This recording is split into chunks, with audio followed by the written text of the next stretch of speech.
Hello, good morning sa inyo mga palangga.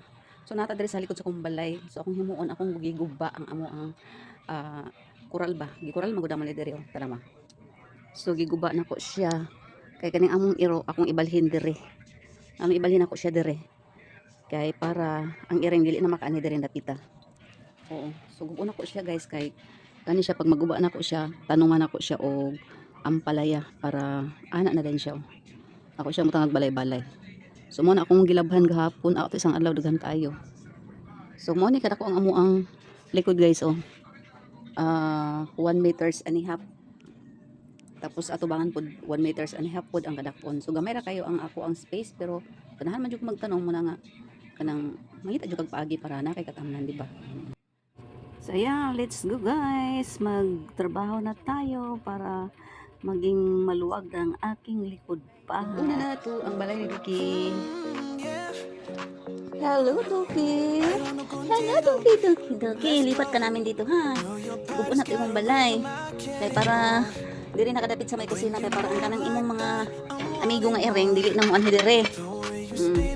Kaya usaya mga guys, kaya malibang sila dili dapit, oh. Kani nga side, nagbutangan ko ganang usaya, malibang ang ereng. So, lipat ako si Duki para, dili sila makanhi dire sa likod. So, Duki. Kung i-arrange mo mga kuwan ha, lipat ka diri ha.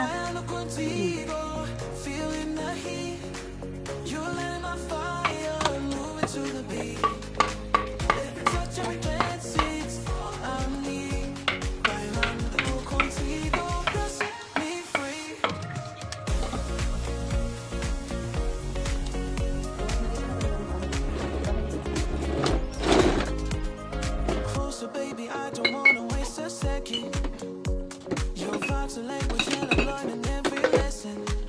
Your heartbeat's matching the tone of a song. Feels like forever when you're in my arms. Oh, every step you take I fall. Guys, You're the sun and talagyan I'm ko the ng shadow. The way we graba. move, it feels so right. Let's keep Para tabunan dyan para ma-plane siya dito. bailando contigo, feeling the heat. You're letting my fire, moving to the beat. Every touch, every glance, it's all I need. Bailando contigo, cause set me free, cause set me free.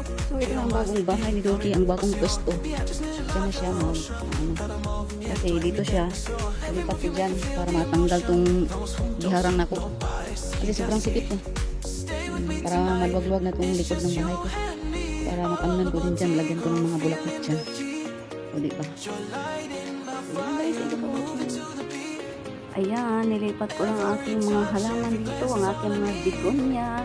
Kasi masikip na sila dito sa harapan ng aking bahay. Kaya dito ko sila ililipat sa likod para gumanda naman itong likod bahay ko at tinatamnan ko rin ito ng mga ampalaya. Yan lang guys, thank you for watching.